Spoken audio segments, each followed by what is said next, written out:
मेरे प्रिय दर्शकों नमस्कार। प्रिय दर्शकों, ऋषि ज्योतिष में मैं आपका दिल से स्वागत करता हूं। आपका बहुत धन्यवाद करता हूं कि आप मेरे वीडियो बड़ी उत्सुकता से देख रहे हैं। आग्रह करूंगा, आपको अच्छा लगता है तो लाइक करें, 2 शब्द कमेंट्स के लिखें ताकि मुझे पता लगे कि आपको मेरा वीडियो कितना अच्छा लगा। दर्शकों, आज हम बात करेंगे अष्टम भाव की। ये कुंडली के 12 भाव हैं। पहला भाव, दूसरा, तीसरा, चौथा, पांचवा, छठा, सातवां, अष्टम, नवम, दसम, 11, 12। इन 12 भावों का जीवन में बहुत ही महत्व है और सभी सुख दुख इन 12 भावों में ही आते हैं। सभी का लेखा जोखा है। इसमें प्रथम भाव लग्न, लगने से स्वयं का प्रतिनिधि। द्वितीय भाव वाणी का भाव है, धन का, कुटुंब का भाव है, परिवार का भाव है। तृतीय भाव पराक्रम का भाव है, छोटे भाई बहन का भाव है। चतुर्थ भाव भूमि मकान माता का भाव है। पंचम भाव शिक्षा, प्रेम, संतान का भाव है। छठा भाव रोग शत्रु ऋण का भाव है, संघर्ष का भाव है, कुछ सेवा का भाव है। सप्तम भाव जीवन साथी का भाव है। अष्टम भाव साधारण तौर पर हम कहते हैं कि आयु का भाव है, लेकिन अकेली आयु नहीं है। आज इसके बारे में डिटेल में बताएंगे अष्टम भाव क्या क्या है। नवम भाव भाग्य भाव है, धर्म का भाव है। दसम भाव हमारा कर्म भाव है और एकादश भाव आमदनी का भाव और समाज से जोड़ता है। और द्वादश भाव हमारा खर्चे का भाव है। किसी भी कुंडली में छठा, आठवां और 12वां भाव अशुभ भाव कहे गए हैं। इनको त्रिक भाव कहा गया है। साधारण तौर पर आपके 1, 2, 3, 4 केंद्र हैं और ये 2 त्रिकोण हैं।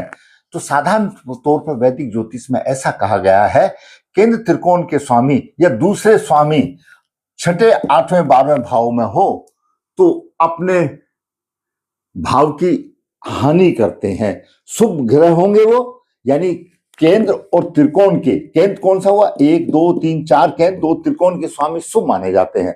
लेकिन अगर वो अष्टम भाव में, छठे भाव में, द्वादश भाव में आ जाएं तो अपनी शुभता खो देते हैं और छठे, 8वें, 12वें भाव के स्वामी जहां होंगे उस संबंधित भाव की हानि करेंगे। एक साधारण नियम है, परंतु आज हम अष्टम भाव के विषय में विशेष जानकारी बात करेंगे। अष्टम भाव क्या है?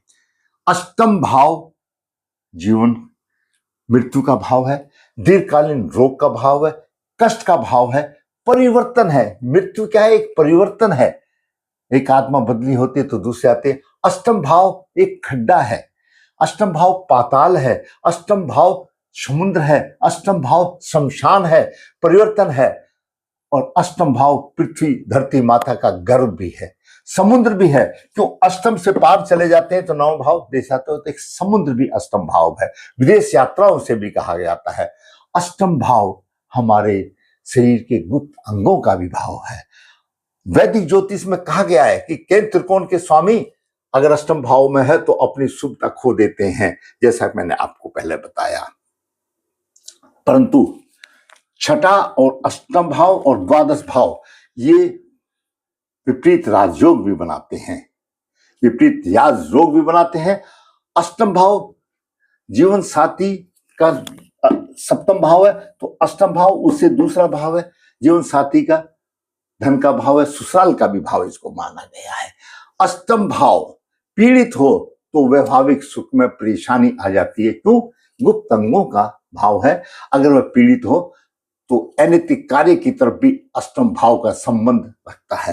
अष्टम भाव जिस मकान में आप रह रहे हैं उसका नेत्र कोण है, जहां पर कि राहु का वास बताते हैं। अष्टम भाव नेत्र कोण है, द्वादश भाव अग्नि कोण है और द्वितीय भाव ईशान कोण है।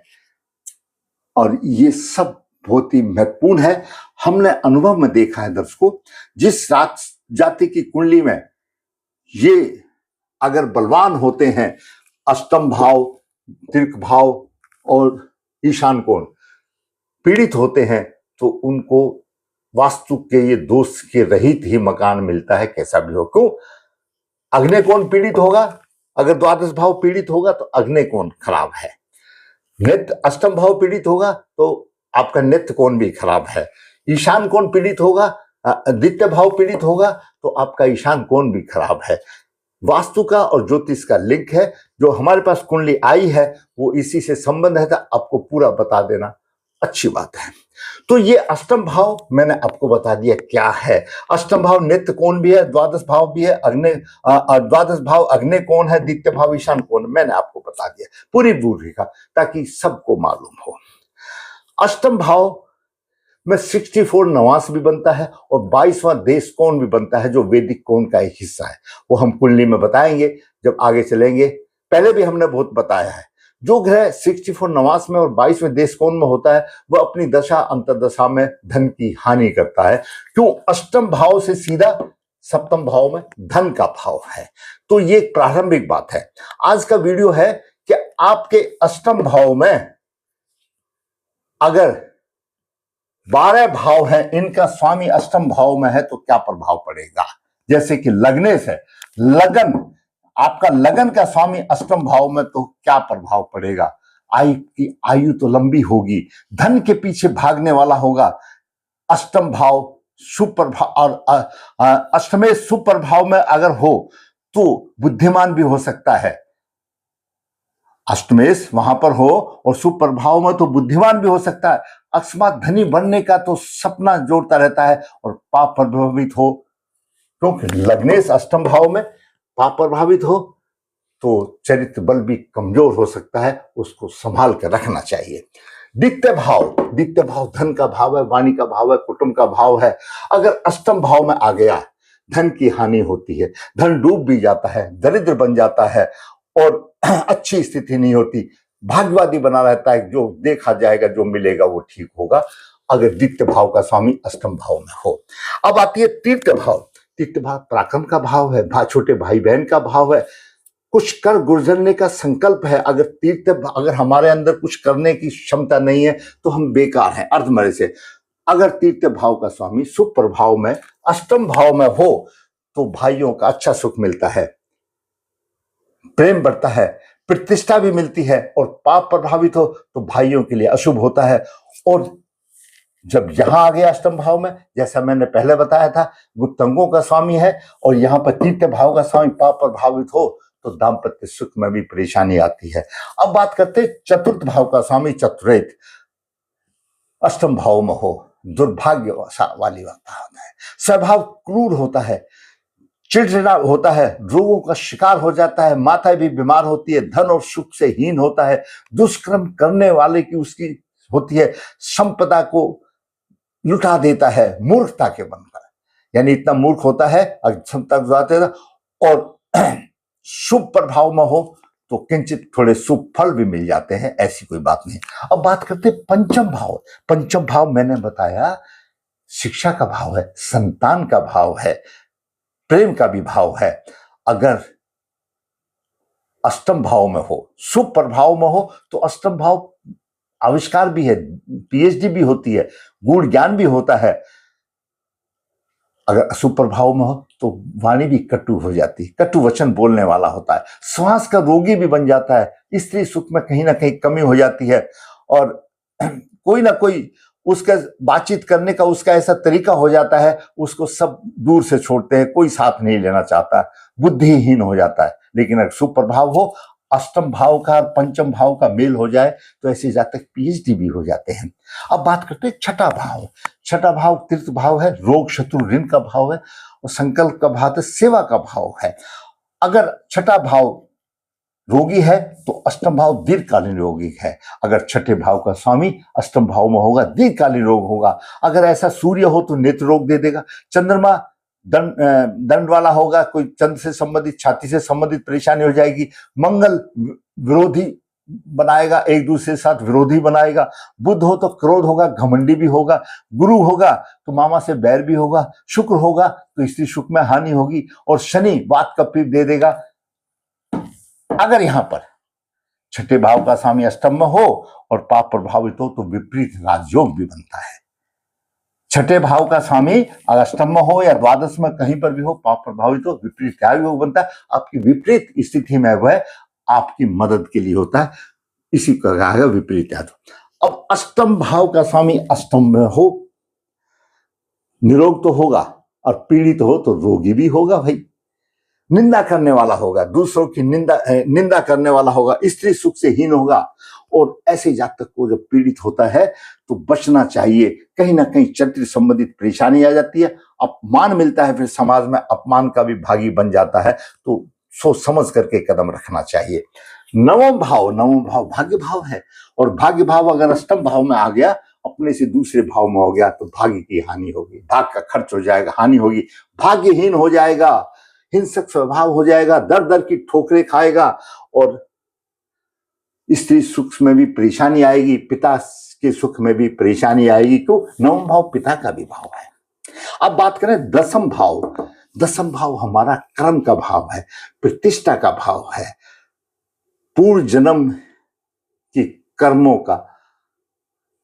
अगर हमारे अच्छे कर्म हैं तो दसम भाव का स्वामी अष्टम भाव में नहीं होगा। पूर्व जन्म के कर्मों के कारण दसम भाव का स्वामी अष्टम में आता है। मिथ्याभाषी होता है, बेकार की बातें करने वाला होता है, माता को संताप देने वाला होता है, स्वभाव से कपटी, और लोग उसकी निंदा भी करते हैं। कर्म अच्छे नहीं होते। अष्टम भाव का स्वामी जब यानी दसम भाव का स्वामी अष्टम आ जाता है, कर्म अच्छे नहीं होते। लेकिन अगर शुभ प्रभाव में हो और शुभ ग्रह हो तो आयु थोड़ी सी लंबी हो जाती है, लेकिन व्यवसाय में परेशानी आती है। शनि की तीसरी दृष्टि होती है तो कंचित शनि सुफल दे देता है। अदर कोई दसम भाव को देखता नहीं, क्यों, सिर्फ शनि की ही तीसरी दृष्टि होती है। अब बात करते हैं एकादश भाव। एकादश भाव त्रिसराय का भाव है। तीसरा, छठा, 11वां। तीसरा कम पापी है, छठे से छठा अधिक रोग देने वाला है। रोगों के कारण उसको पीड़ा होगी। अगर एकादश भाव का स्वामी अष्टम में होगा, रोगों के कारण पीड़ा भी होगी। धन का अभाव होगा, आमदनी का भाव है लेकिन खड्डे में आ गया। धन का अभाव होगा, मानसिक परेशानी होगी, उत्साह नहीं, ऐसा होगा जैसे अधमरा सा हो जाता, अर्धमृतक जैसा, कुछ नहीं करने के लायक होगा, इस तरह की उसकी हालत आती है। अब बात करते हैं द्वादश भाव का स्वामी। द्वादश भाव का स्वामी अगर शुभ ग्रह हो, यहां पर अष्टम भाव में है तो कर्म अच्छे नहीं होते। पाप ग्रह हो तो अच्छे किंचित पर मिल जाते हैं, लेकिन आशंका ये रहती है उसकी कामवेश की भावना अधिक होती है, कामंद होता है, कामी पुरुष होता है। क्यों, ये भी एक भोग का स्थान है। सप्तम और द्वादश भोग के स्थान है। ऐसे जातक को अनैतिक कार्य से बचना चाहिए, नहीं तो समाज में बदनामी होगी। दूसरी स्त्री की अगर इज्जत करोगे तो कुछ फायदा होगा, नहीं है तो कुछ फायदा नहीं होगा, अपमान की बात करेगी। सुफल भी अब अगर पाप है तो यहां पर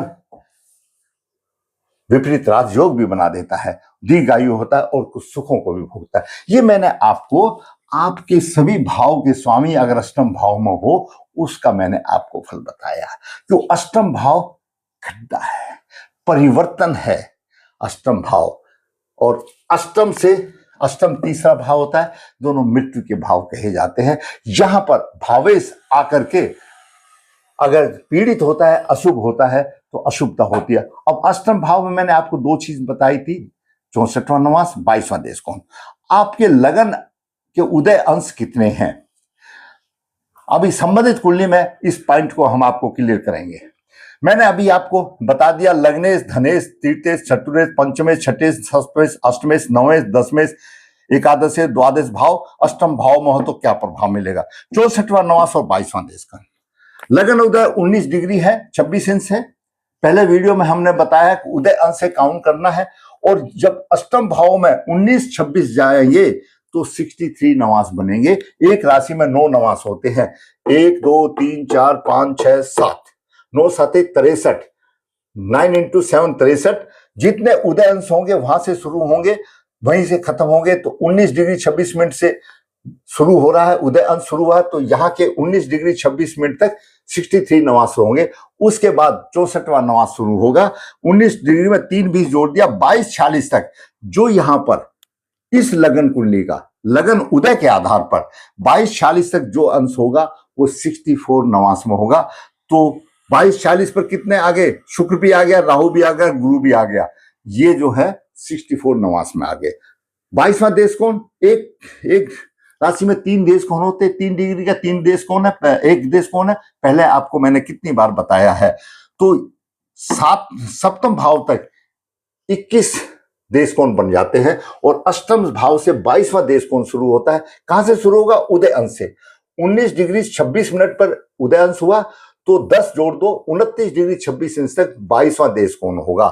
इस देश कोण में 22वें देश कोण में जो भी ग्रह होगा अपनी दशा अंतर्दशा में धन की हानि करेगा। तो 19-26 से सभी ज्यादा है, शुक्र भी ज्यादा है, गुरु भी ज्यादा, राहु भी ज्यादा है। तो गुरु और शुक्र ये 22वें देश कोण में है और 64 नवास में है। ये सारे अष्टम भाव के बिंदु हैं, अशुभ बिंदु हैं जो पर देंगे। अब हम एक नजर कुंडली पर भी डालते हैं। आजकल आपने देखा, मैंने भी बताया, सभी ज्योतिषाचार्य बता रहे हैं कि 2 जून से कर्क राशि में गुरु उच्च के आ रहे हैं, वारे के नारे हो रहे हैं, बड़ी धन की प्रतिष्ठा हो रही, सब हम बोल बाल करके बताते हैं, लेकिन वो हर एक के लिए नहीं है। मैंने अपने हमेशा वीडियो में बताया है कि आप गुरु का गोचर देखने से पहले अपनी लगन कुंडली में देखिए आपका गुरु जन्म के समय पर कहां पर है, आपको वही मिलेगा जो आप जन्म के समय पर लेकर आए हैं। मैंने आपको पहले भी बताया, ये 12 भावों की रचना, इन ग्रहों की रचना आपके पूर्व जन्म के कर्मों के आधार पर बनती है। और फिर जब गोचर में अगर कोई शुभ ग्रह आता है तो आपकी लगन कुंडली में अगर शुभ है तो आपको शुभता मिलेगी, नहीं तो आंख बंद करके चले जाएगा, ठन ठन पाल मदन गोपाल हो जाएगा, जैसे कि इस कुंडली में हो रहा है। जातक का जन्म 28 सितंबर 1994 शुक्ल पक्ष 8 आद्रा 4 बुधवार को हुआ, शाम को 6:30 बजे। मीन लगन है, मीन लगन के 19 डिग्री, द्वितीय भाव में केतु है, चंद्रमा 17 डिग्री 19 है, यहां पर मिथुन राशि बनी। अब गोचर के अभी देखेंगे, मंगल पंचम भाव में नीच राशि में है, सूर्य सप्तम भाव में कन्या राशि में है, अष्टम भाव में बुध शुक्र राहु और गुरु तीनों बैठे हुए हैं। शुक्र कौन है? शुक्र तृतीय भाव का स्वामी भी है, अष्टम भाव का स्वामी है, राहु से पीड़ित है। गुरु कौन है? लगन का स्वामी है, दसम भाव का स्वामी है, राहु से पीड़ित है। यहां पर गुरु और राहु चांडाल योग बना रहे हैं और गुरु और शुक्र और राहु भूखंड योग बना रहे हैं और बुध और राहु जड़त्व योग बना रहे हैं। तीनों शुभ ग्रह राहु की चपेट में है, परेशानी आ गई है, अष्टम भाव में है, परेशानी आ गई। शुक्र राहु 64वें नवास में और शुक्र और राहु और गुरु 64वें नवास में। जब इनकी दशा अंतर्दशा आएगी तो और धन की हानि करेंगे। वो तो एक बात अलग है, धन की हानि करेंगे, धन आना भी तो चाहिए। लग्नेश अष्टम भाव में राहु से पीड़ित है, मैंने आपको बताया, लग्नेश अष्टम भाव में राहु से पीड़ित हो तो धनी बनने के लिए तो सोचेगा, पाप प्रभावित हो, चरित्र बल कमजोर हो जाएगा। यहाँ चांडाल योग बन गया और दसम भाव भी आ गया, लग्नेश भी आ गया, दसम भाव भी आ गया, पूर्व जन्म के अशुभ कर्मों के हिसाब से आ गया। जब दशमेश अगर दशमेश अष्टम भाव में आ गया और पाप प्रभावित हो गया तो गुरु का राहु का चांडाल योग कौन नहीं जानता, संघर्ष में कुंडली बन गई। ये सब अष्टम भाव में आ गया, अष्टम भाव में आ गया, अष्टम भाव खड्डा गिर गया, अष्टम भाव समुद्र गिर गया। यहाँ पर लगन की भी हानि होगी, व्यवसाय की भी हानि। शुक्र विवाह का कारक है, विवाह में भी परेशानी आ गई। और बुध चतुर्थ भाव का स्वामी है और सप्तमेश भी है, बुध भी यहां पर आ गया। यानी जो 4 केंद्र हैं, लगन, चतुर्थ, सप्तम और दसम, इन चारों केंद्रों के स्वामी 2 हुए, गुरु भी आ गया और बुध भी यहां पर आ गया, राहु के साथ आ गया। राहु कौन है? पिता में है, इनके पूर्व अतृप्त योनि में है जो चांडाल योग बना दिया और सभी को बुरी तरह से खींच करके, जैसे साधारण भाषा बोलते हैं ना, रगड़ कर रख दिया, शापित योग बना दिया। 7 साल का श्राप लग गया, ना शादी हो रही है, ना व्यवसाय मिल रहा है और ये अष्टम भाव में आ गए, जो मैंने आपको सभी अर्थ बताए। अब फायदा क्या होगा? मैंने जैसे यहां पर बताया, अष्टम भाव नेत्र कौन है? ये अष्टम भाव नेत्र कौन है? इनके घर का भी नेत्र कोण का हिस्सा खराब है, वास्तु दोष है। और द्वादश भाव में एकादश भाव का शनि आ गया, जितना कमा उतना खर्च हो गया, ये अग्नि कोण भी इनका खराब है। द्वितीय भाव में केतु आ गया, मेष राशि का, धन की हानि हो रही है, तो इनका जो है ईशान कोण भी खराब है। ये हमारी कुंडली से लिंकअप है, ये सीधी सी बात है। तो यहां पर अब हम बात करते हैं गुरु का गोचर। हमने खूब ढोल बजाया है, गुरु उच्च राशि में आ रहे हैं, कर्क राशि के लिए अच्छा होगा और मिथुन राशि के लिए द्वितीय भाव में धन देगा। दर्शकों कुछ नहीं मिलेगा ऐसी कुंडली में। जो आप अपने जन्म के टाइम पर लेकर के आए हो ग्रह, पहले वो देखिए। आपका गुरु जो यहाँ उच्च राशि का आ रहा है जन्म के स्थान पर, तो गुरु यहाँ पर चांडाल योग में अष्टम भाव में है और गुरु लगन का स्वामी है, दसम भाव का स्वामी है। जब तक इसको नहीं उठाया जाएगा, इसका उत्थान नहीं किया जाएगा, जब तक जो श्राप मिला है 7 पीढ़ी का उसको दूर नहीं किया जाएगा, तो कोई गोचर में आपका गुरु आपको एक अठन्नी भी नहीं देने वाला है। तभी तो कहा है कि गोचर देखने से पहले अपना लगन के टाइम पे देखिए, लगन में क्या स्थिति है। अगर लगन में शुभ है तो अच्छा फल देगा, अशुभ है तो आंख बंद करके चला जाएगा। पीड़ित है, चांडाल योग है, श्रापित कुंडली है, क्या मिलेगा सिवाय संघर्ष के? कुछ नहीं।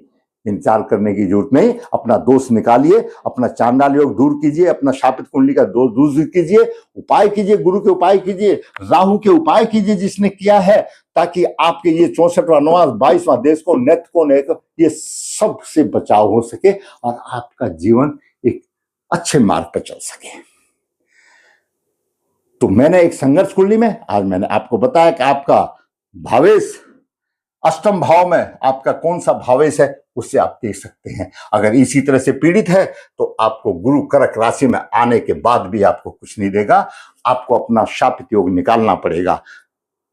गोचर देखने से पहले अपनी कुंडली में देखिए आप जन्म के समय पर क्या लेके आए हैं। जैसे आपने कर्म किए वैसा आपके ग्रहों की स्थिति इन 12 भावों में बनती है।